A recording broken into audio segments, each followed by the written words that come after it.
Okay, it is Wednesday, December 11th at 9 o'clock, and Bill Thomas and I are here for the third installment of our open conversations about different things that we've been hooked up on, sometimes, a lot of times, on different sides of issues that now we talk about them more and learn from each other. And the topic tonight is Michael Logue. So, Michael Logue, trustee in Union Township, and a gentleman that seems to have a lot of political aspirations.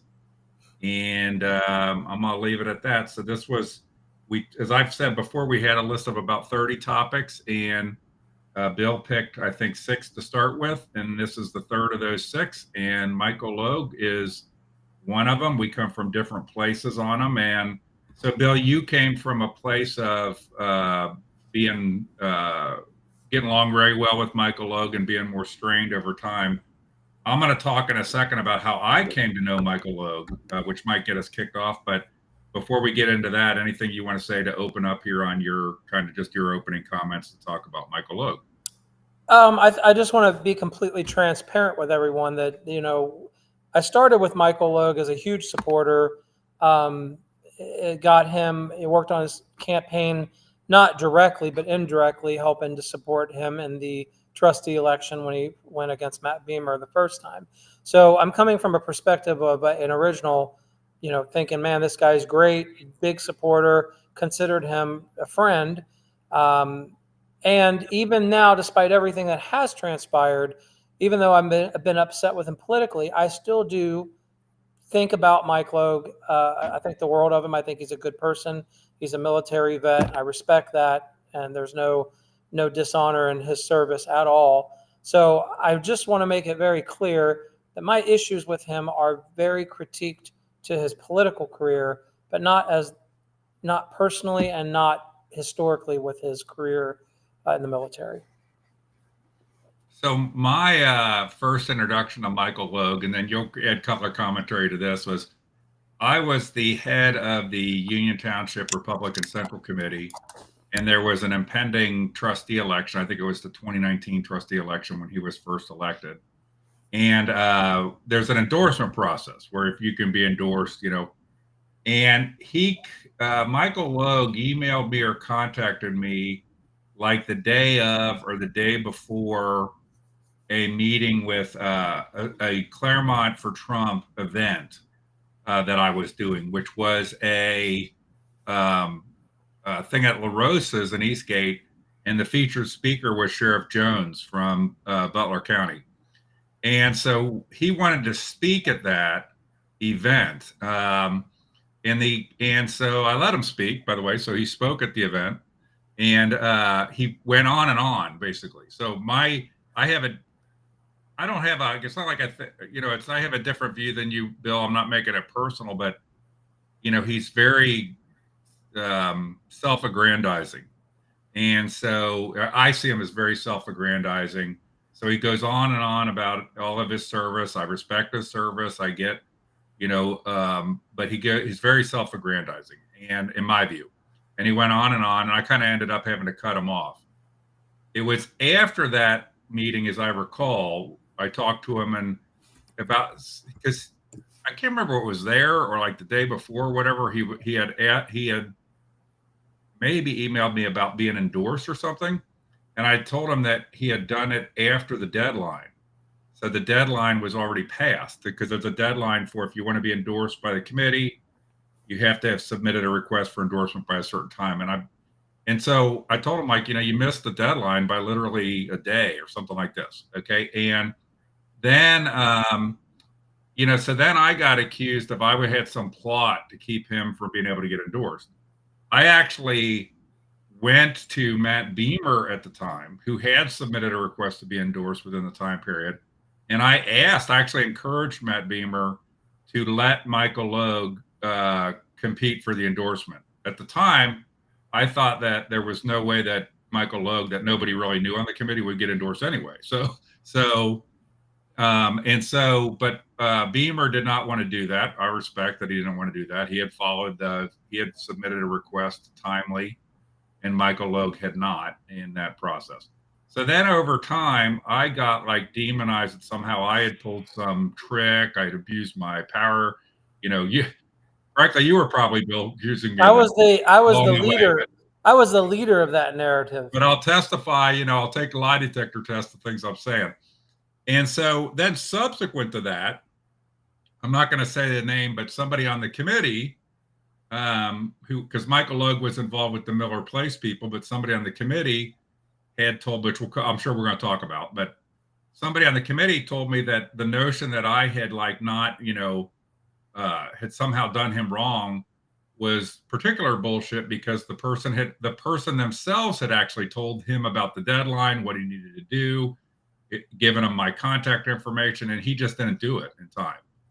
And so the notion that he didn't know, and so somebody on the central committee had given Mike the information correct. and the date. See, I don't know why I wouldn't say it now, so I'm going to say it. Dora Murphy told me that she had told him all the information about contacting me, So that's a reliable source. I mean, yeah. I would not. So I would say. Yeah, So I would not challenge that. And so that then went, and that's how I got to know the guy. And then so I got to know the guy by like, basically he came off to me as kind of arrogant, self-centered, and self-aggrandizing, and then immediately was accusing me of somehow doing him wrong. By the way, I think that if you listen to us talk, that if you want to be endorsed, and I have views on endorsement, but if you want to be endorsed, ultimately it's on you. If you're going to get into politics, to at least know that there's, you have to do things. Like, people don't just come to you, and because he made it was like, well, I should have known that he was going to run, and I should have somehow come to him. And it's like, well, how would I have known you're going to run? And even if somebody had whispered in my ear, which they didn't, oh, there's a guy going to run. By the way, that's not, I want to make sure I'm there. I don't remember Michael Logue or the name in particular, but there was a rumor that somebody else was going to run. I remember somebody telling me a rumor of somebody else was going to run, but I didn't know him, and I didn't feel any obligation to go try to find somebody that's going to run. They have an obligation. So, but anyway, Dora had told me that she had told him all about the deadline and who he needed to contact way before he didn't. So the narrative that I somehow screwed him is, and then subsequently, I think you brought him to get on the committee, and he got on the committee, because I would maintain there is nobody that I have ever blocked or had a plot to block, getting on the committee. There might have been people that wanted to be on the committee or not, but I'd have to go back, but somebody referred him to me to help him get on the committee. I don't remember who it was, but he was referred to me. Maybe it was Linda Fraley. I don't remember, but somebody had given him my number and information. And then, like I told you, I picked a precinct that was open because I was like, you're not going to get on because Chris only appoints people that will work for him. I have never, I hope you appreciate at this point, Bill, I have never, gone to find people to appoint or anything like that. I have never done that. And see, that's crazy, because I was fully convinced that that's what was going on. The irony is, I can jokingly say that you're well aware of my people skills and my lack of people skills. So I don't operate that way. I would say that maybe the only thing I could ever figure that would even be close to that is Cindy Alvey, who introduced me to John Lips. I can't even remember if John Lips was appointed or not, but when people would get appointed, I never knew, I didn't, at the time, I wouldn't have known John Lips other than Cindy Alvey telling me John Lips is a person, but that might be interested to be on the committee. But I've never and never tried to get people or align people or get people to get appointed. Yeah, I think John Lips didn't join the Central Committee till he won the election. I don't know. I can't remember. I don't think he was. I think he waited. So I've told you, and then we'll get back to Michael Logue, that at the time you got on the committee, there were some people in Milford telling me that I should block you. Oh, absolutely. And telling me behaviors of yours, and then that were the reasons. And my answer to them was, I hadn't personally seen such behaviors, and therefore, I wasn't going to do anything, and that wasn't my style. The irony of that statement is he hates you today. It's Gary Sheridan. Okay, there were several of them, by the way, that were, that way. you know, at the Crazy time, you Holly know, there and would have Mary been a period Shelley. of time. There would have been a period of time after that where I would have thought maybe I should have heeded those voices, like I should have done, you know, but it never happened. So let's get back to Michael Logue. So that's how I got introduced to Michael Logue and kind of the play out. And then, you know, why don't we pick it up from there? Because it sounds like you were helping him with his campaign some, and you know, so Yeah, on and so forth. it started with me so I got Mike on the committee because he wasn't basically we labeled people, you're either a Hicks person or a non-Hicks person. That's it. That's how we labeled people when they came to the committee. And if you remember, there were a couple occasions where I stood up to the central committee and blocked members from joining because they were labeled a Hicks person. I'd get a phone call from either James or Linda. You need to block this person. You need to stand up Well, against this person. an example of that would be Bob Carl. Yes. Okay, Bob. who I went to high school with, but I talked to Bob Carl like once every year at the most. You know what I mean? And I have no real relationship with him. He was automatically labeled a Hicks person. If you were labeled a Hicks person, you were not allowed to join the Hicks Central Committee. That's how it was.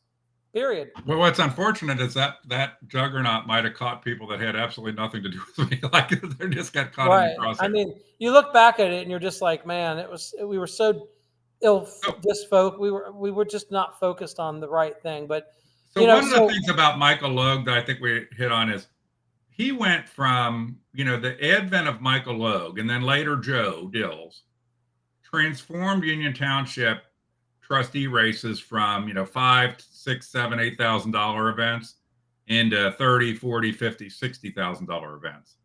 And so the campaign in 2019, if I got that year right, was highly motivated by Miller Place, you know, which was a development that was very unpopular with people, particularly in the Rumpke Road area, and they rallied people against the development. And so the development ultimately got approved when by McGraw, Beamer, and McGee, and then that became a political lightning rod. And so Michael Logue had that as a huge campaign thing. It's that being against that kind of development, et cetera. If it weren't for the Rumpke Road group, Julie Bull being the kind of the leader of that group, and Rob Wing and all of them in the back, Mike would not have gotten elected into that position. I don't care how much money he had spent. The Miller Place people are how Mike Logue got into that position. I mean, Mike worked hard. I'm not going to discount. He went door knocking. He was boots on the ground. But the Miller Place group really pushed Mike over the edge to win the election. Well, it really did. In the process of that election, and let's see if I can even do it here. There was a mailer. Let's see if this works. Okay. There was a mailer that was, this is off of my Facebook page, that was Matt Beamer with a bag of cash, pictures of Logue and Winstrup, pictures of Logue with Trump. And so this mailer really is still kind of a, you know, lightning rod in a kind of, to me, unethical campaigning to label, you know, to Photoshop stuff to show Matt Beamer with bags of cash in there. So yeah, what was dumb about that move, and in all truthfulness, when that hit, I didn't get mine till the day after the election. A lot of people don't check their mail every day. And that mailer dropped like the day before the election or right on the election. So a lot of people didn't even get that thing. So had he not sent that mailer, up till that point, it was a pretty civil, you know, campaign. That mailer really changed the appearance, and it was distasteful to a lot of people that supported him, but the people it was already passed. Like, I didn't get it till the day after, and I called him and said, you know, that mailer was unnecessary. I mean, it's really going to hurt your image. But and not really defending Mike, that's what you get when you hire Cody Rizzuto. That's what you get. You get that kind of slander, trashy, this is how we got to win, and you spend a fortune This guy, it's kind of like it's worse than an attorney. I mean, they collect money off these campaign people, $4,000 to $6,000 a month, stupid amounts of money, and they come up with these ideas to just trash the opponent. And I've been on the other side of that. We don't have to go into details, but when I ran my campaign for running for the Central Committee, I refused to run. I had all kinds of people saying, write this about Mark Faust, write this about, and I said, no, my mailer that I sent out was focused on what I'm doing, what I'm bringing to the table, and what I intend to do for the Republican Party. But we can have a separate discussion on Mark Faust and mailers then, because I think Mark didn't do anything wrong in that campaign. But I had a mailer that was a negative mailer against me that didn't have truthful facts. I know what that feels like, and it's not a good feeling. It's very wrong to have that feeling of when somebody publishes something about you that's not true, like Matt Beamer being a thief. I may have my disagreements with Matt, and I may not have felt really good about Matt being a trustee. I had my issues with Matt Beamer being a trustee, about his effectiveness as a trustee. But Matt Beamer, hold on, Matt Beamer is not a thief. I mean, he might be, but until he's charged and convicted, he's not a thief. But he's not done anything in office to elude that type of perception. That was just, it really wasn't a good look. I don't think my view of that campaign was it was not a particularly clean campaign. If you remember, there was the time before that where Michael Logue spoke at public participation, and was by innuendo that there was all sorts of audit and financial issues in Union Township, and went on for 20 plus minutes and was quizzing Matt Beamer on not knowing the address of the auditor and stuff like this. And then the interesting part about that is then when Michael Logue was in office, after, who I call the dream team, Logue, Dills, and Becker, took control, then they hemmed in public participation. And but I think what's funny is that post, I was looking at a calendar here. So the election must have been on November 5th in 2019. That post of mine was on November 3rd, which means obviously I had the flyer on November 3rd. So it probably came out. But the weird part about it is I was like in Florida, had been in Florida. I don't know where, I'm probably in Florida, okay? But I came back, and the part of that post and the text there was me joking about, how many flyers I had, because I had like 5 Michael Logue mailers in our mail when I got back, and so I rail on different aspects of the flyers. One of the things that I know happened was, because I was chair of the Union Township, was that Logue had flyers that had there was a picture of Winstrup on them, with Logue and Winstrup, like a campaign flyer. I went to his name popped out of my head again, the guy that works at the chamber now that was Brad Winstrup's assistant, Andrew McAfee. Matt Beamer asked me, like, this wasn't fair because it did imply that Winstrup endorsed Michael Logue. And I went to McAfee and asked, is Winstrup endorsing Michael Logue? No, he's not. I'm like, well, there's a flyer. Logue is circulating a flyer that is basically, saying that Winstrup endorses him. It's not fair. Can you get it stopped? And Andrew McAfee told me he would absolutely get it stopped. It would get stopped. Then it kept happening. Like 2 weeks later, Beamer came to me again, bitching about it, as I recall. And either Beamer came to me again or I saw one of these flyers again, one of the two, I can't remember.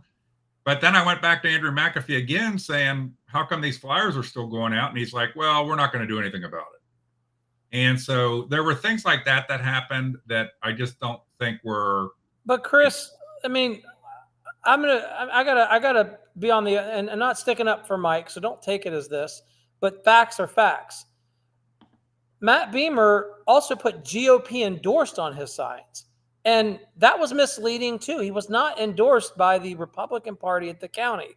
Union Township, and I took him to Panera Bread, and I said, hey man, I just want to bring to your attention that the signs are a little misleading. It almost sounds like the Central Committee of the county is endorsing you.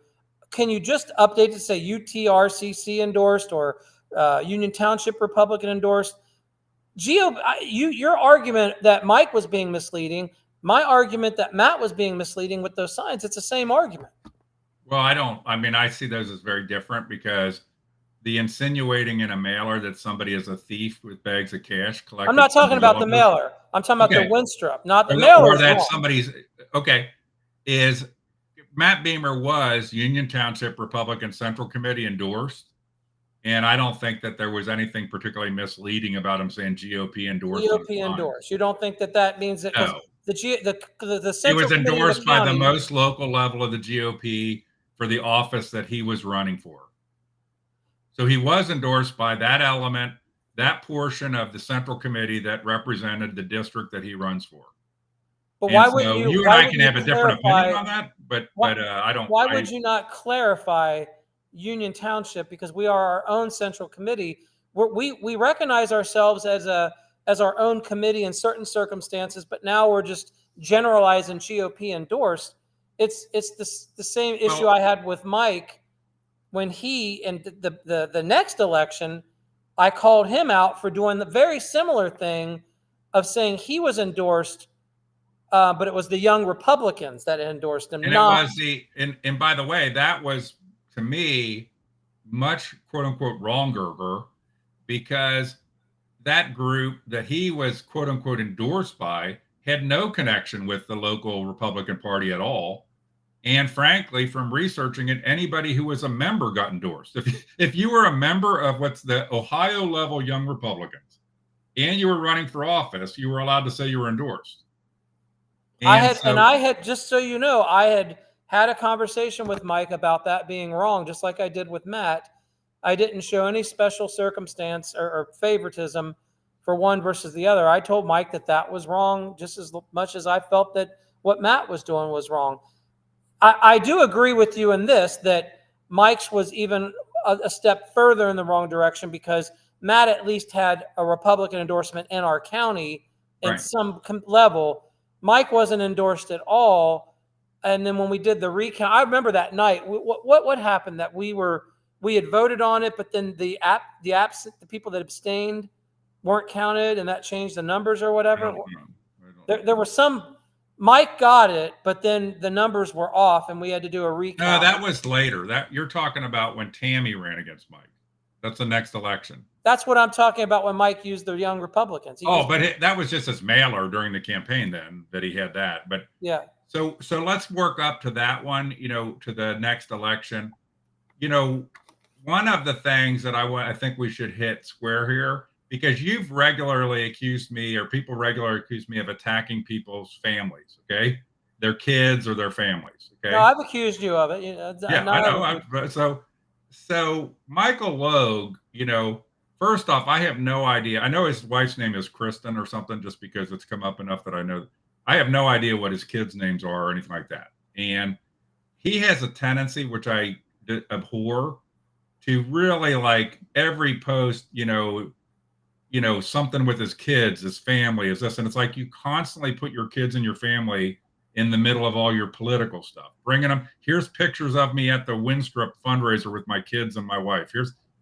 And so if you're a politician, you're going to do that. Like Brad Winstrop doesn't do that, right? I'm sure I can find pictures of Brad Winstrop and his kids, but it's not like everything on his social media is 60% of it's his kids, or something, so I think that the funny part is I would get accused of attacking Michael Logue for merely sharing stuff he put on his political Facebook page and saying, I don't think politicians should use their kids and their family as political props all the time. That would be my common issue with it, but he does it. And, it's all like, and let's go back. I like what you said about Cody Rizzuto, is that it's all like this thing that I can't stand in politics, that is like a manufactured appearance, a manufactured facade, and I think that Cody Rizzuto would probably be the kind of guy that would, on one hand, want that beautiful manufactured image on one side, but do the dirtiest tricks on the other side. Yeah. That is the kind of thing that has destroyed politics in America. If you get what I'm saying, is that it's just not, right. But I've always, if you take Michael Logue and you take him down, to me, he's very non-dimensional, because everything's either about his military service, which I respect, or shilling his kids and family out there at some event. Or I guess the third dimension, and maybe you can hit on this, is shamelessly getting pictures with political people so that when something happens in that political person's life, he can immediately put a Facebook post out with them to make it try to theoretically prop up the political person, but it's always with him. Like, here I am with JD Vance, here I am with Bernie Moreno, here I am with Keith Faber, here I am with whoever. So many people do that. I see it all the time on my Facebook, and it irritates the ever living. Just I don't know. I've had so many opportunities to take pictures with tons of political figures. I mean, when I was working the Trump event in Dayton, I was in the back in the FBO with Kristi Noem. I was back with Elena Cardone, David Yost, which is no big deal. But the reality is, I didn't take a single picture. I sat with Elaine Cardone, talked to her for about 40 minutes about investing and buildings and things. I didn't even post about it. Like, nobody knows that, because I tell people, I said, why do you need to brag about meeting? I've even said this to Mike. I'm like, dude, do you not understand that the optics every time you post these pictures makes you look like you're trying to brag about who you know? It's always, here's my thing with Mike Logue, that is ultimately everything Mike Logue does is about Mike Logue. So even when he puts a thing out like of supporting Bernie Moreno, it's got to be with a picture of Mike Logue. Everything is about himself. And that's the impression that I get from him. And, and he's falling into that trap that I rip on other politicians about, of can never admit a mistake. If he would stand up, would you agree with this, Bill? As if it's he doesn't. What's interesting is, my view of him is he's not particularly well liked, by a lot of people. And I'm not well liked by a lot of people, so I'm not. But if he could, for example, get up in a meeting and just say, in the Union Township, I want to apologize. I now see that the mailer I did against Matt Beamer was not right, and I'm never going to do that kind of thing again. Okay. And I can tell you why it happened, Cody Rizzuto, dirtbag, but I'm never going to do that again. Okay. That would go a long way. And it fits into this thing you and I've talked about, is a lot of these people in political type figures, they just cannot admit they made a mistake. I kind of researched this a little, because we've talked about this a lot. And there actually is mental truth illness to that. It's intentional. It's an intentional thing. So politicians are taught to never admit that they're wrong, because it shows a sign of weakness politically, and it can always be used against them at some point, which is a complete farce. It's Correct. Why we don't trust our politicians. These people. It's antithetical to Christianity. It is. I mean, right. I know you're going to have liberals out there against Republicans. They're going to exploit everything, any weakness. That's fine. Nobody cares. As we've seen, the 1%ers are negligible. Their voice is nothing anymore. They're done. They're done for the next minimum of 2 years, if not 4 years or longer. Right. So we don't care about what the little 1% that's been given the platform for the last 4 years. We're done with them. But it's okay to be an elected official and stand up and say, I did wrong. I made a mistake. Greg Simpson, it's okay for you to stand up in front of the Central Committee and say, I'm a liar and I lied to the Sheriff's Department and I'm reforming myself and being a better Christian. Will the committee please forgive me? And guess what? It all goes Everybody away. Want to forgive. Now, however, I think that Greg Simpson, I think the real thing would be if he got up there and said, I'm a liar and I'm going to be honest with you guys. I'm going to keep lying. But I just wanted because I don't think he could stop. Do you think he could stop? I don't. I think it's. It would be a long program to get Greg Simpson to stop. He's lost touch with reality. I'm sure he could pass lie detector test, don't you think? Oh, I'm sure he believes his own stuff. And I've had a lot of conversations about this topic with Mike, a lot over the last about 3 years when he and I have really started to dig into it. Mike's response, I won't divulge his intimate response because it's confidential, and I've not shared his responses with anyone. I've respected that. But generally, his response is, I really am not trying to come off that way. I'm trying to just do it to serve. In other words, if people that are my supporters see me with Bernie Moreno, they're going to support Bernie Moreno. If people see me with Brad Winstrup, they're going to donate and support the Brad Winstrup. In his eyes and his view, I'm doing this to help other people. Well, so anyway, but it's all, I just think one of the things that I brought up, and we're going to get to a second election against Tammy, is that to me, half the time, like who's the real Mike Logue? There's a lot of times when he just seems out of it, like he's like in a daze, even in meetings. And you've seen me challenge him on it, like while I'm talking at public participation, like, are you paying attention? And he just seems out of it. And I've heard that he needs to write everything down, that he spends a lot of time writing things down because he's not quick so he tries to anticipate what's going to come up and write down what he wants to say when things come up. And, when I say that, or I think like when he does like the ad he did for the prosecutor candidate in Hamilton County, Melissa Powers, is it? Where it's just even listening to him, it's like, to me, it's tortured. Like he has trouble just getting the words out in a smooth way. How do you react to me making those statements? Are those, that kind of, he seems out of it sometimes. Like frankly, and I've said it, he seems like he's on something. I don't think the more I thought about it, and just in discussions with other people, and we've all come up with a common theme or a common statement here is, unbelievably, because he really shouldn't. I think it comes down to a lack of confidence. I hate to say it that way, but because you're dealing with a combat military veteran. You're not dealing with a cook. You're not dealing with somebody that was sitting in the warm barrack. You're dealing with somebody that was on the line, has dealt with extreme PTSD level trauma, real PTSD, not liberal. Well, but that would be something that he should. I've heard people say he has PTSD, he suffers from PTSD, he has to take medication for PTSD.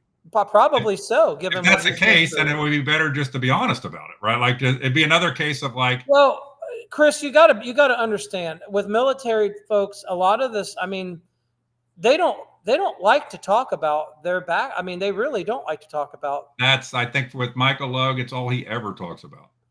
Well, he can't go through it. He can't go.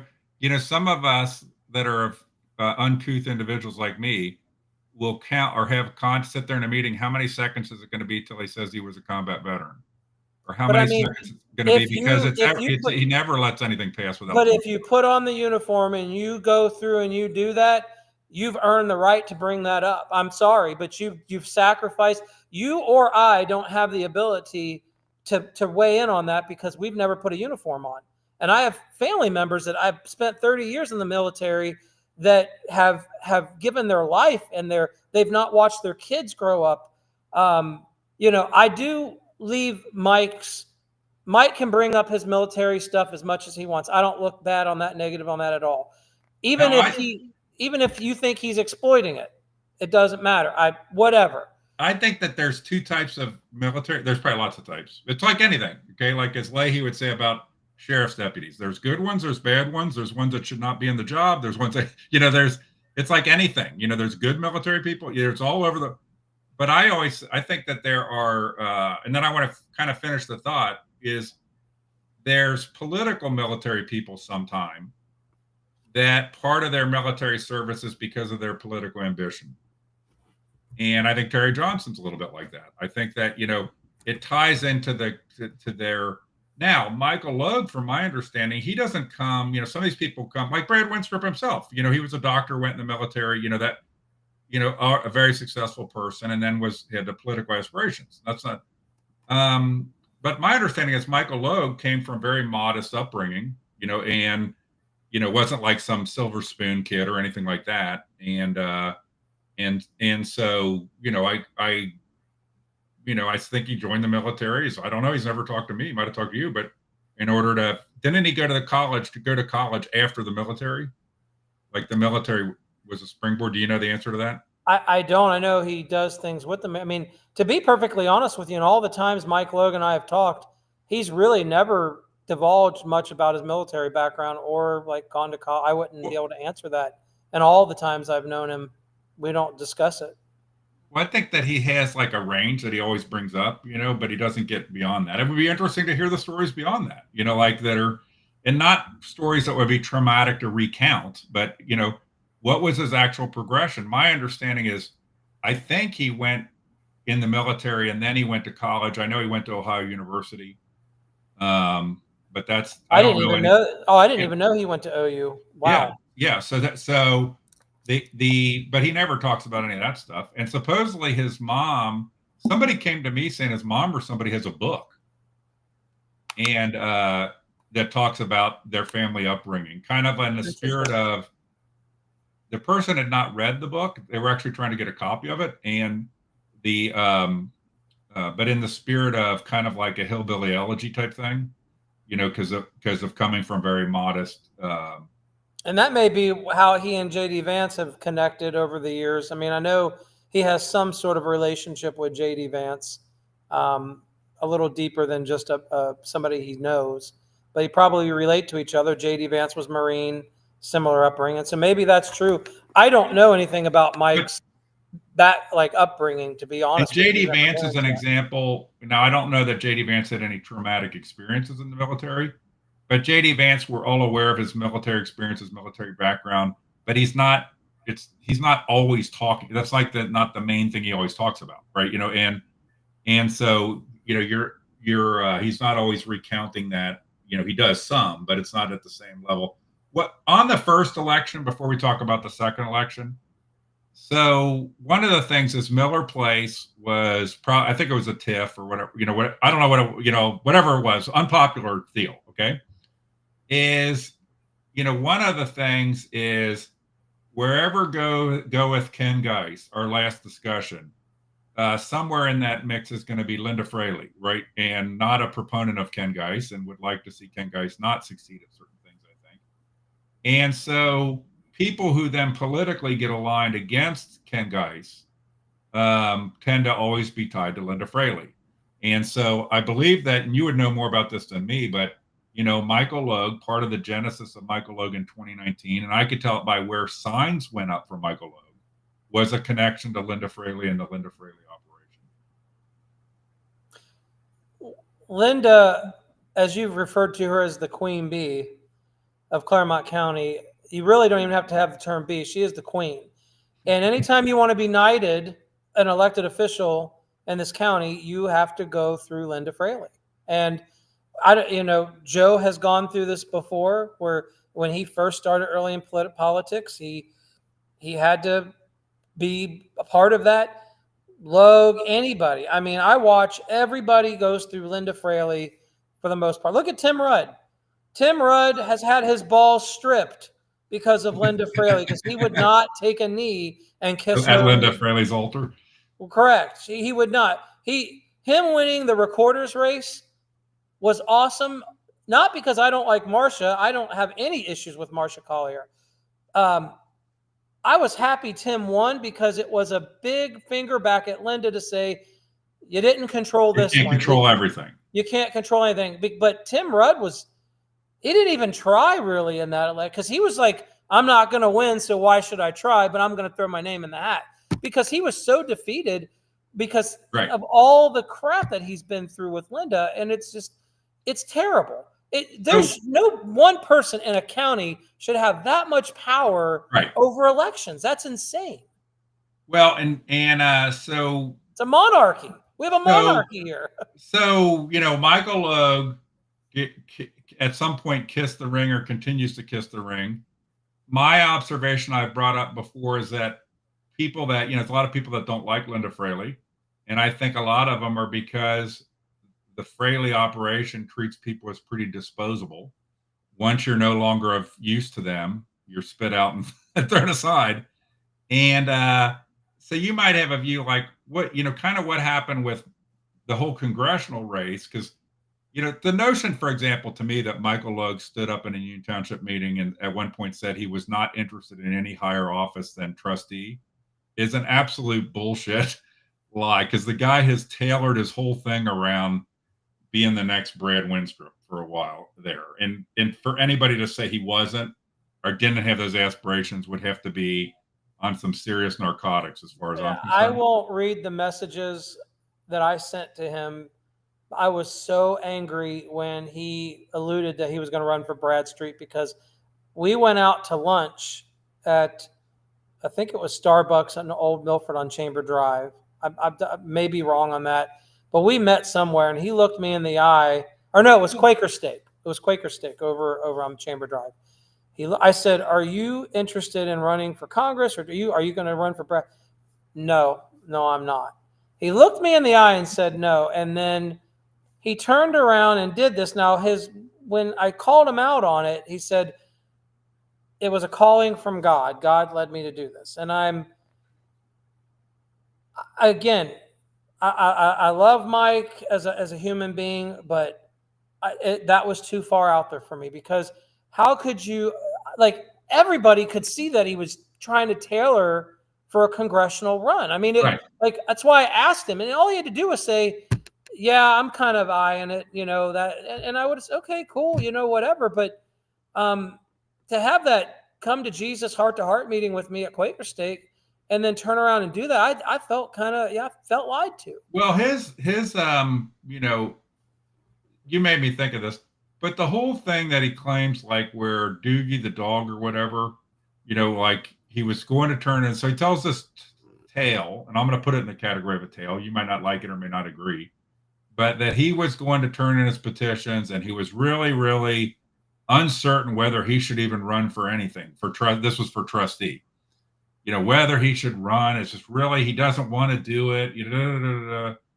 And to me, it's all bullshit, because he's got a lot of ambition, or his wife or somebody behind him has a lot of ambition, because he's very ambitious the way he does everything. And then it was like, he came out of the thing, and then there was Doogie the dog. He petted somebody's dog. You know the story I'm talking about? And the dog, he's like, what is the name of the dog? And the dog's name's Doogie. Well, that was somebody that was one of his somebody in his Marine branch and all that kind of stuff. And I'm not saying the story's not true. It was just this very bizarre story about how the dog told him to file his petitions, and that's how he knew from God. And to me, by the way, people that run around and say God, told me to do this or do that, I'm not saying it doesn't happen, right?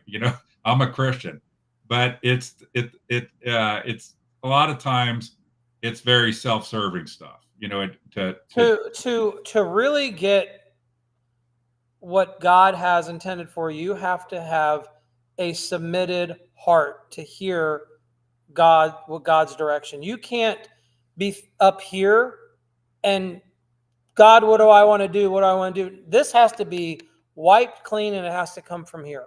If it doesn't come from here, then it's not coming from God. Now, I can't tell you whether that's true or not true, because only that's between Mike and God. And if Mike used God as an out, he'll deal with that. I mean, I have faith that God deals with people in his own way. If Mike was being honest, and it truly was, and when he told me he wasn't, and then it changed and it was, then I'm sorry that I'm not really having faith in what you're saying, Mike. But I apologize in advance if I'm wrong. But the story is so out there because that opportunity, and then you prayed about it and it wasn't for your family. I get that if it's not for your family. But truth be known is Linda Fraley was not going to support Mike if he ran for Congress. And that was the key to that. What I was told is the number one thing was that Linda Fraley wasn't going to support him. He can't be. And I think a potential number two thing is that he might not actually be allowed to run based on his current employment as a military contractor to run for partisan office. I kind of heard something about that, but I've asked. I never get a straight answer. I've asked. But the big one is, and this is from Fraley herself, that she was not going to support him, that she had another candidate. Now, here's the kicker. I don't know if it was Tim O'Hare or David Taylor. I never could really pinpoint who Linda was really backing, and she had it so behind the scenes, off the radar. I have no idea. I saw her at David Taylor events, but I was also being told that she isn't supporting David Taylor. But I think that was to throw me off. I think from the whole time she was probably supporting I David think Taylor. from what I don't know.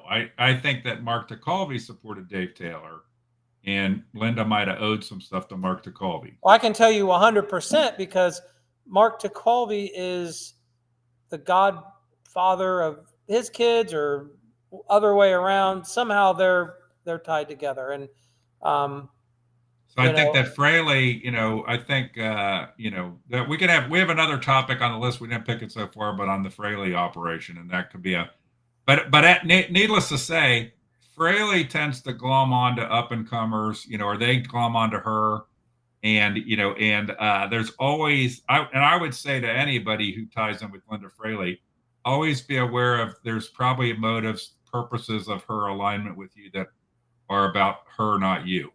Like, I don't think that you might, I don't think Linda Fraley's hooking up with anybody because she thinks they're God's gift to the future of our nation, our country, our county. It's always like a political thing that is going on, or she sees it as a reason. It's kind of like when I ran for auditor against Linda Fraley, Gene Schmidt was supportive of me, and I can't stand Gene Schmidt, but because Gene Schmidt wanted to get Linda Fraley. It's not because, they're always fighting these little schoolyard battles between the inner sanctum of these people in there. Okay, so let's move on to the second election. So he runs against Tammy Brinkman. You started to get into, we had a vote for endorsement in the Union Township Central Committee. The total, I was not the chairman when this happened. It got announced that Michael Logue had been endorsed by like one vote. And then hold on, Chris, you're missing a whole backstory. So Mike, I'll spend about a minute and a half on the backstory. Go. So Tammy Brinkman was not going to run against Mike because of how much it was going to cost, time. She works full time. There were a lot of reasons. All the stuff it's actually going to take more than a minute and a half. I'm sorry. So I had gotten a story about Doug Evans. There was a development down on Round Bottom, or Doug Evans' property was adjoined to another person. I don't get into the details of that, but the trustees voted against the homeowner, essentially, to give Doug Evans more time in the zoning to make good on his whatever his zoning was. Again, there's a lot more details of that story, but the bottom line is the Miller Place people, including Rob Wing, who sat on the zoning board, they all voted. It was like 5-0, whatever, against giving Doug Evans more time.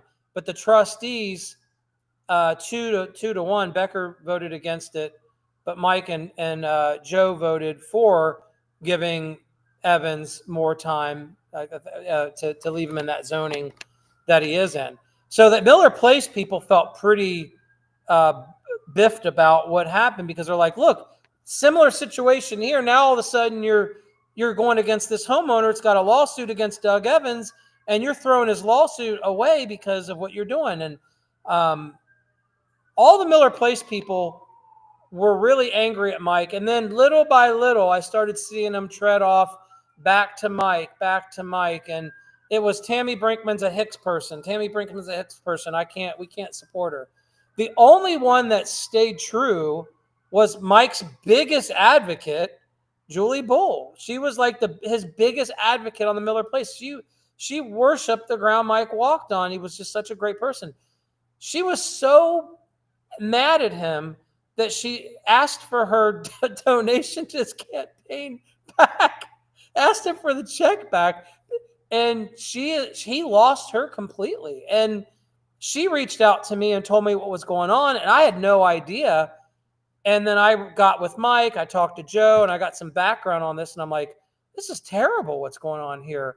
So after months of trying to talk to Mike, and just Mike being, the attitude of, Bill, you're here and I'm here, this is Bill, this is me. That's how I felt in our conversations. I felt like, I'm not worried about anybody running. I'm got big war chest.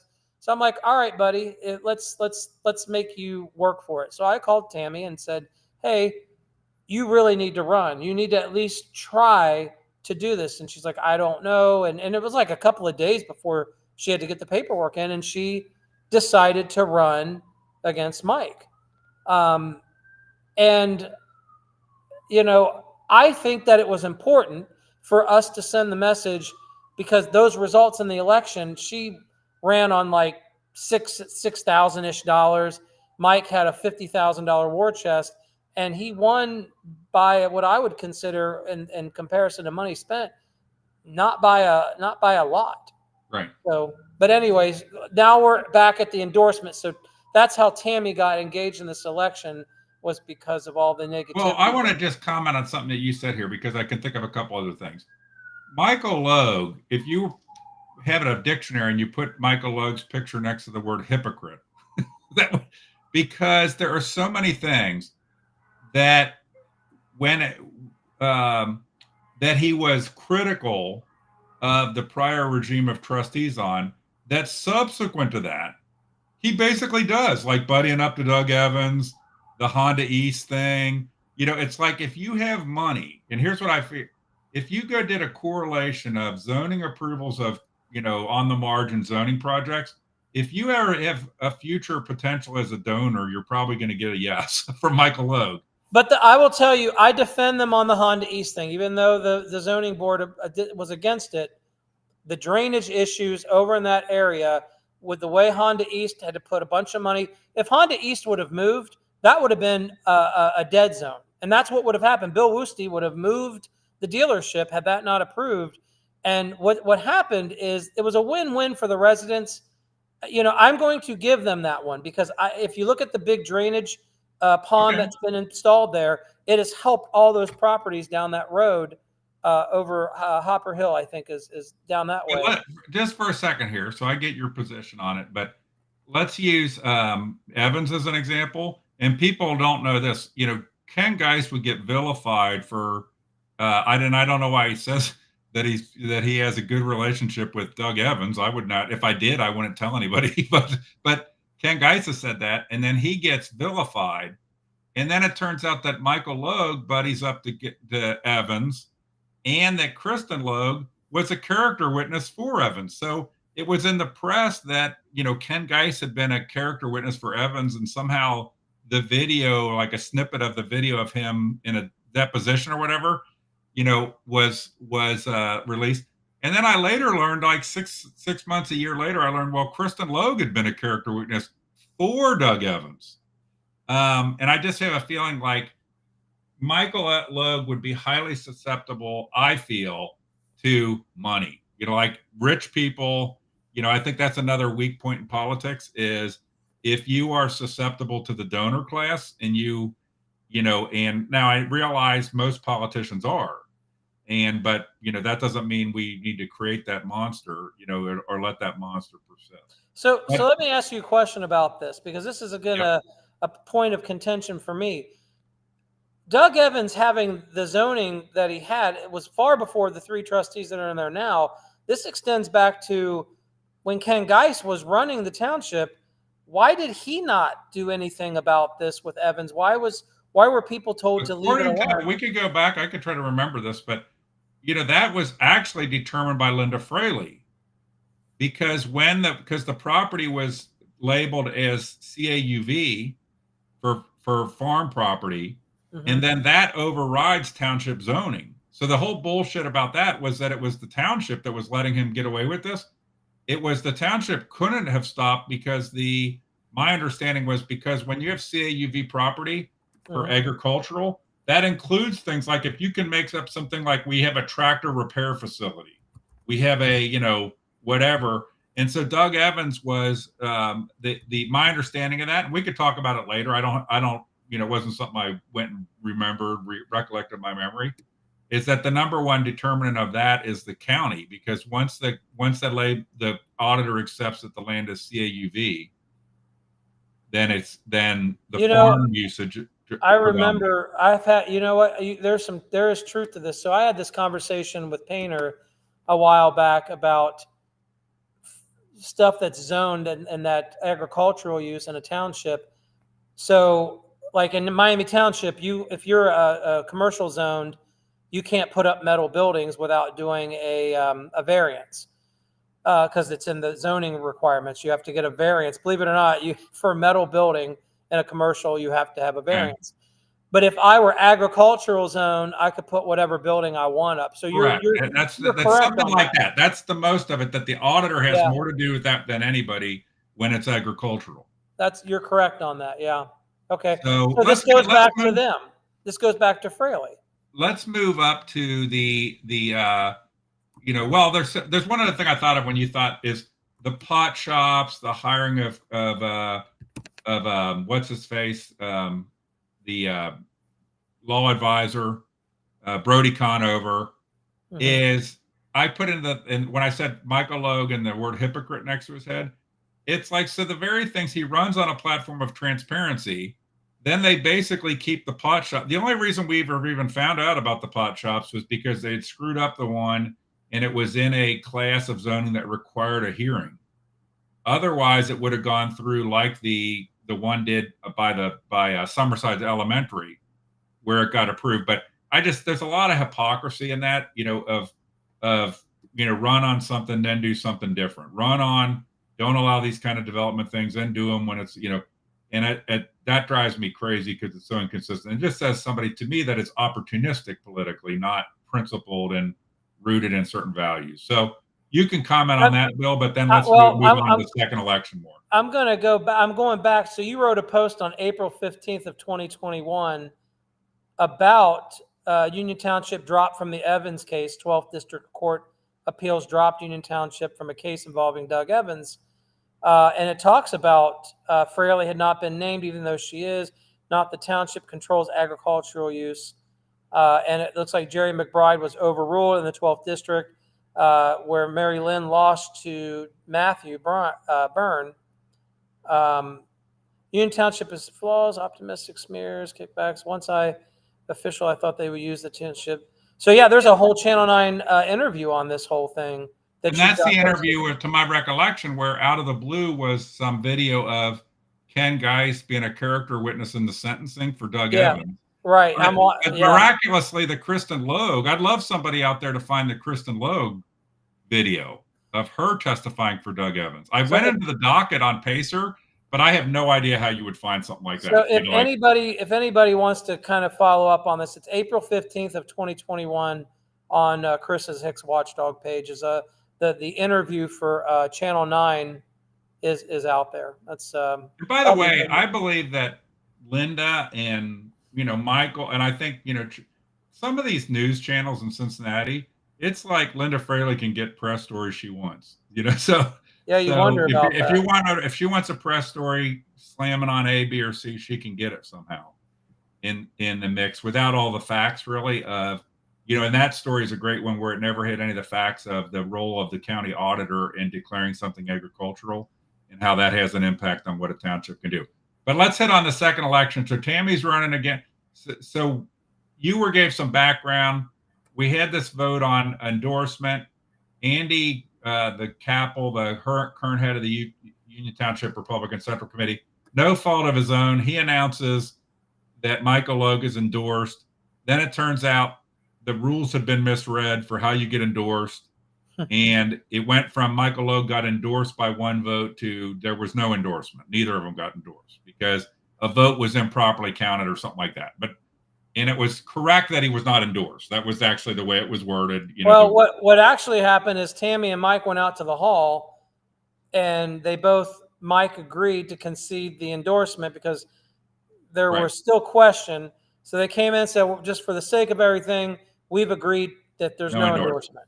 Right. Now, by the way, what really galls me on this is let's compare this to the Matt Beamer thing where you have an opinion that I'm saying GOP endorsed on the signs. So he was actually endorsed by the Union Township. Okay, in this case, they agree no endorsement, like this magnanimous thing. Okay, we have agreed to have no endorsement. We're going to be friends. And then not that long after, Michael Logue is sending out mailers saying he's Republican endorsed. Right. So it was a particularly sketchy to me because of him immediately sending out those mailers. So Tammy barely lost to him though on the round on the. She came very close. That was an easily winnable race. But it also goes to show, and it might have showed Linda, because I believe the congressional thing was after that. It might have showed Linda and others that Michael Logue is not all that, because Tammy, frankly, did not run a good campaign particularly. She did not do a lot of campaigning, and didn't spend a lot of money. Nothing even remotely competitive to Michael Logue, and she still came very close to winning. So I feel like my personal opinion is that people that talk to Michael Logue, the more if you want to get to know Michael Logue, go have a discussion with him. And I feel like a lot of times when people talk to him, they start to realize that, he's lacking in some things when you talk to him. So that, and now he's in his second term right now. You probably don't want to hit now on like the Fernando Cruz stuff and things like that, but there continue to be these things that are just, to me, like little bit, these sketchy things. Frankly, there's more sketchy things that to me happen with the Union Township trustees now than have happened in years in the mix, where it's like votes done wrong, losing cases, my Supreme Court case, that kind of stuff, Bill, is the hiring of Brody Conover, the way the pot shops came about, some of the zoning decisions that seem to be inconsistent with the supposedly foundational values of Miller Place. And frankly, right now, the township, you can't really blame the trustees entirely for this. If I'm not saying the word blame, but frankly, the township has more apartment style buildings coming online now than ever. And, some of that's virtue of timetables, but, in there. And I think then a lot of things, like I don't think the Dora that I rip on all the time, the outdoor drinking area, that never would have happened with Ken Geis in the manner that it's happened with these guys, even if it did happen, because he would have basically not allowed, he would have pushed back on it a lot, that this isn't the right way to do this, and come up with a better plan than that. Because ultimately for having beer and wine at the fireworks and at the concert series, so I just feel like, I also think, and I'm going to quit talking then, Bill, and let you, is I think that, we got spoiled in Union Township by having, whether you loved them or hate them, by having these large deals coming in, like TQL constantly expanding, stuff like this. Ken Geis was really good at bringing those kind of deals in. Some people love them, some people hate them. Jungle Gyms was one of those. Very controversial at the time. And I feel like now we have less of a pipeline of quality deals coming through. We end up with things like, volleyball courts down, by Ready Rock and stuff like this that are much less, Ken Geis's, I think, view was always, if you do good jobs, that kind of things, it's going to drive the other stuff. People are going to build restaurants and stuff like that off of it.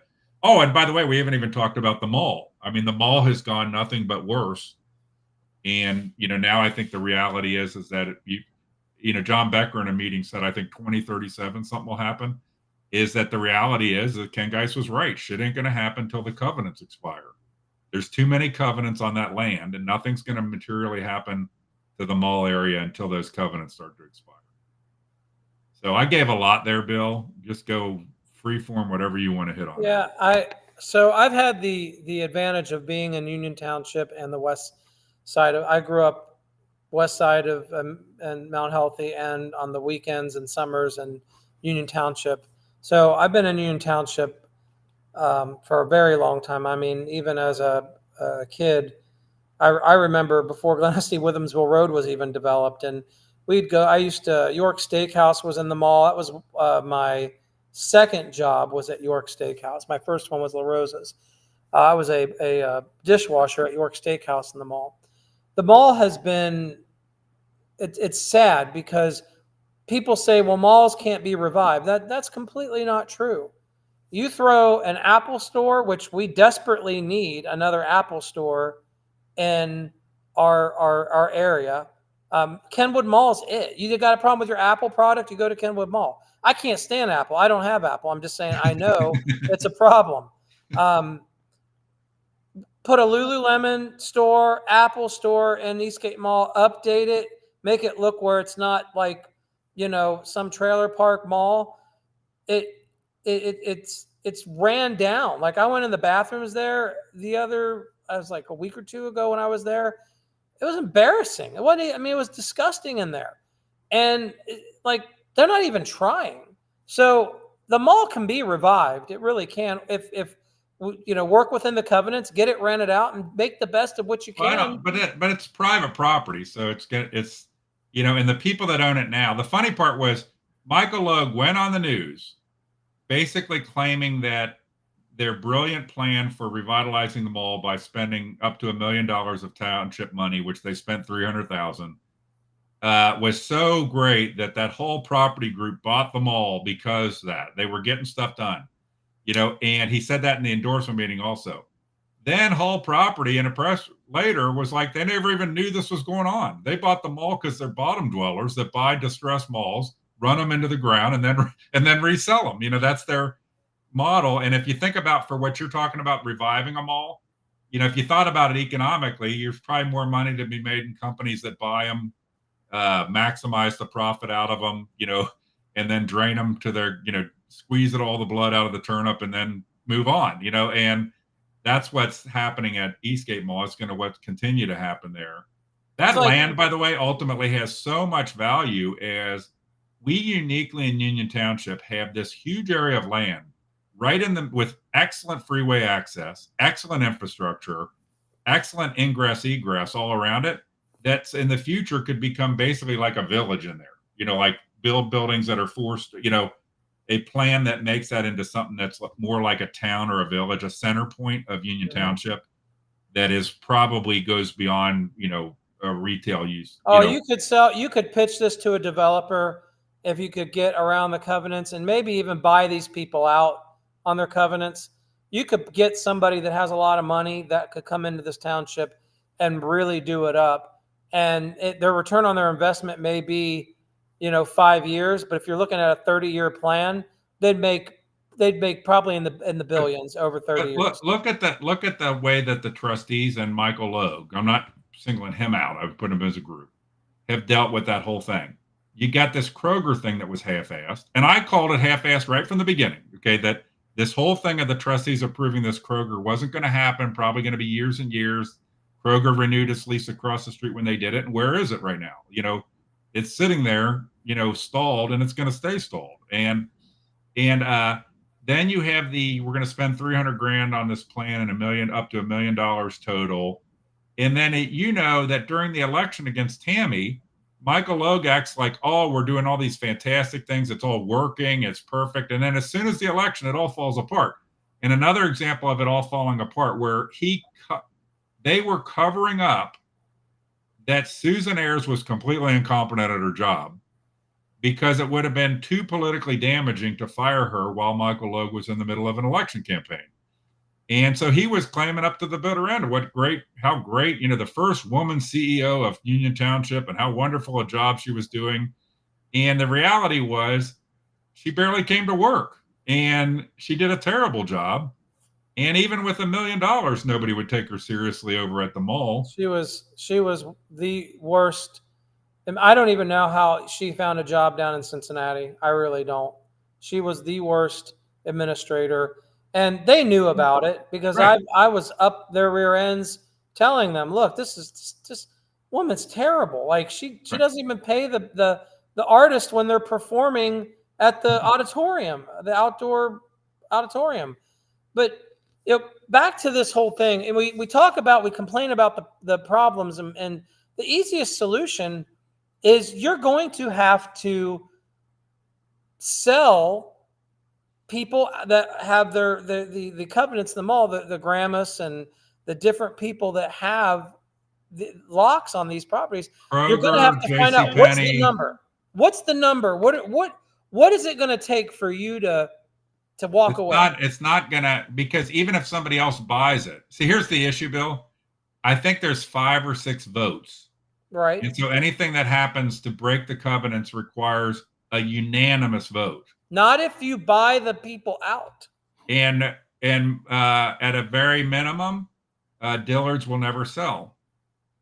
So Dillard's is, until old man Dillard dies, that's the most profitable Dillard's. Because the flea market Dillard's that is owned free and clear, and there's something about it that's very advantageous in the law, that when you had certain property and it's totally paid off and all that kind of stuff in a retail thing, where they basically, there's something very advantageous about that. I can't remember how, but I know I'm right. It's just I can't remember that, so I'm not going to go any deeper than that.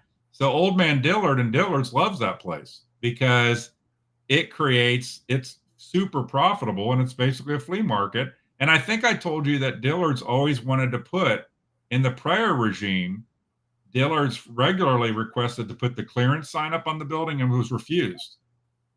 At that time, the township had some say over that, the signage, and would not allow them to put a clearance sign on the building. But now if you drive by, you'll notice there's a big clearance sign on the Dillard's building. But that's the biggest obstacle, is that Dillard's is, and the second biggest obstacle is that, like, a Kroger plan is very hodgepodge. Like, we'll just throw a Kroger in here, and it needs to be an integrated. The problem with it, the difference is, if you look at that, in my impression, that area is like 11 parcels, the mall.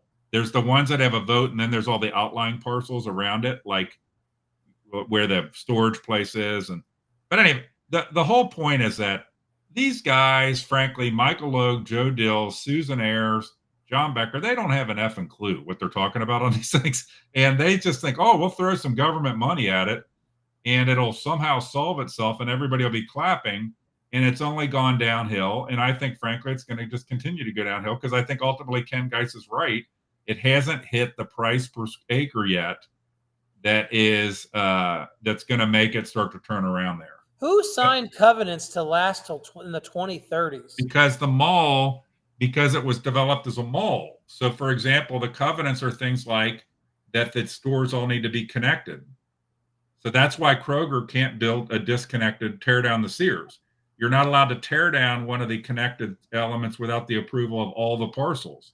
Because remember, it's supposed to be a mall. It's all supposed to be one. And then that area that the Grandma Zone was the Showcase Cinemas, but nobody could, because it was an integrated mall, but it was a bunch of different parcels. Everybody had to keep it a mall. So the covenants were great while it was still a mall, like working mall. But now with, Sears, a gutted out shell, half the stores, probably more than half empty. But it's we're way off from just Michael Logue. The point is, these people, and Joe was in there too, on camera, talking about all the great shit they're doing at the mall, when reality it's all puffery and it's not going to generate anything happening. So what else on Michael Logue? Anything that is, what advice would you give to Michael Logue? You've been close to him. I never have, and probably never will be. I've said it a dozen times. The idea of being an elected official is serving the people, and to get reconnected with the voters is going to be, to not admit that this is an issue, which he's not understanding what the problem is, because he believes that what he's doing is the right direction. But if your voting base and the people in the community are saying this looks terrible, this guy's arrogant, this guy's this, you got to start listening to the people, because obviously you're in your own head and you're ignoring what people are saying. You got to dig deeper. I guess that would be my advice. Dig deeper than you're digging right now, because people, lots of people are saying, it's not just a few. It's not just my little circle of people, but people that I know that are connected outside of my circle and their circles, and of people that they know in Union Township. Everybody's just like, why does this guy post these pictures? Why does this guy have to be the front of the camera? I mean, at the Bernie event, and I won't name names, and it wasn't me, but there were people there making fun of him, because it was like, as soon as Bernie did his news interview, Logue was right there next to the camera, and somebody came up and said, look at him over there next to the camera. I'm like, I wasn't even paying attention. Like, it's other people. Mike thinks it's me riding him. It's not. It's other people that know him. It's people not even in our county. Well, I think too, if he seemed like he made good, inclusive, solid, transparent decisions, it would be different too, but they don't. They haven't been making good decisions, and even whether you like it or not, the Fernando Cruz thing is off. The mall hasn't gone anywhere. There's a, it's not working. And I don't think, we haven't gotten on this, but I think that the culture has become, you got to hope and strive to get people around you that are better than you, that are more insightful than you, more. And I think they have way too much of a yes man culture in Union Township now. I think the other advice I would give him is there are 2 other trustees at Union Township that could care less or not put any thought into what Chris Hicks writes. They really don't. They don't like it's. John Becker doesn't care what's written on Hicks Watchdog. Joe Dills doesn't care what's written on Hicks Watchdog. He really doesn't.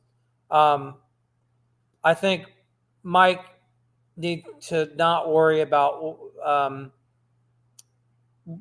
when we have these meetings and when things are written about him, to not allow that to breach and mess with his confidence. Because I think that he should have no confidence, frankly. But I think that I think I might have once told you this story of but see if I did, in which I had a review one time when I worked for Anderson Consulting before it was called Accenture, and I was hacked off. I was the kind of guy that got a good review, but it wasn't the top review, and I was hacked off because I should have got the top review. And so I had a meeting with the partner, about my review on something, on a project. It wasn't even like an annual review. It was like a project, and he said to me, Chris, first off, the review's not going to change. And I still remember this. He's like, so here's my advice. If what's in the review is completely invalid, it's just one review on a project. If it's completely invalid, you should just ignore it. And on the other hand, if it's all valid, you should act on all of it. But you don't agree with that, so I can tell that we've already talked. But Chris, maybe you should look at the review and say what parts of it are valid.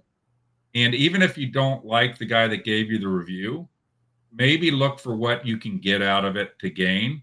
And I think that the entire political class, whether it's Linda Fraley, Michael Logue, Joe Dills, John Becker, any of these people, they would be well served by whether I write something or you write something or whoever writes it.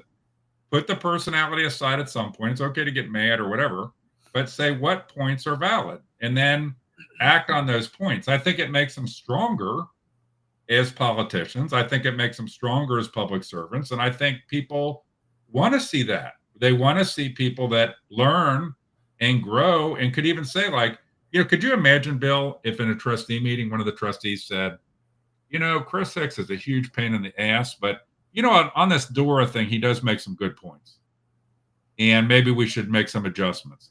Something like that. I would probably, if they want to get rid of me, they could do this because I'd probably have a heart attack right on the spot and keel over. But what I'm pointing up is, they don't, that they don't, in Michael Logue's at the front of that pack of not being able to look at stuff and separate out and say, for example, I poke on him always having his kids in photos on his political page. Okay. I don't think, I think he does overdo it. It is, and so, you pick on him for pictures we both pick on him for pictures with elected officials. Yeah. But I think just the bad decisions, I think Union Township needs people making better decisions because we need the next big projects that are going to fund the township going forward, or else the taxes are going to go through the roof because, $5 to $6 million a year of safety services in Union Township are the result of TIFs. Those TIFs will start to run out at some point because they end. And where's the money going to come from then? And I don't feel like, a volleyball place is going to generate that. A pot shop's not going to generate that. You need to have things that have significant numbers of jobs. So I would encourage them you need another big development over at Ivy Point outside of the children's thing that's being developed, but there needs or in another area, what's the funny thing when you said Honda East, and we could wrap up here, I know nothing about, like, I know that don't the Williams family have something to do with that, or they own it, or It's the Woosty, Bill Woosty. we'll see. Okay. So my guess is that, I don't know. I know nothing about it whatsoever, but a Ken Geist mentality might have been, and I'm going to take at face value that it's all great and it's all fine. But I know that when Ken Geist would probably be confronted with those kind of things, he would be saying, okay, maybe we can figure something out here to relocate you, because even if you do what you're wanting to do, you're still going to be limited time. What if we could find a place to put you out on 32 or on this or that? That's part of that development that I'm pointing up, that I don't think that the guys that are the trustees right now have the experience. Let's not say whether they have the intelligence or not, but they have the experience to know how to make moves like that, to get people to agree, that here could be a win-win, But Chris, that is not the trustee's job. That's the township administrator's job. I agree, but it's the trustee's job to hire a township administrator that gives them, goes to the Lloyd Acres thing I told you about before, never brought us a deal that wasn't a good deal, and that's and so that's why, no matter how much you love them or hate them, okay, there's no question, or whether you think the trustees were patsies or not patsies, there's no question that Ken Geist wasn't probably always bringing them deals that would be significant deals for Union Township. And you might say, they should have rejected some of those or not, but what they should do with them. But I'm concerned that they do not have the gravitas and the staff. And I also think that they created a situation with the way that Ken Geist left in the hostility, particularly Michael Logue, is that I think Ken Geist's view was always more that Corey would be the administrator there, but be able to call upon Ken Geist for help, just over the phone, like, help me how to do this and that. And I think that's been damaged a lot because, you saw it. I don't know if you noticed it in the one meeting where Corey had talked to me on election day about where I asked him a question through his car window about whether the Fernando Cruz thing had been pulled.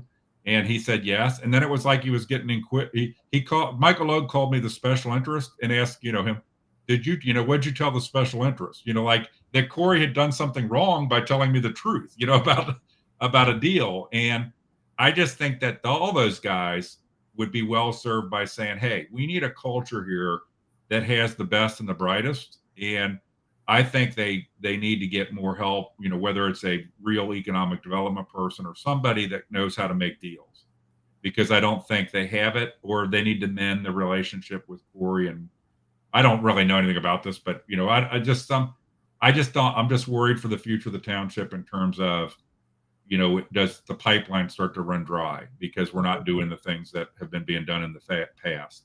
I think other people share that same concern as you do about the future, but unfortunately, I don't have a dog in the fight because I no longer live. You live in Miami Township, but you might want to come shopping at a revitalized.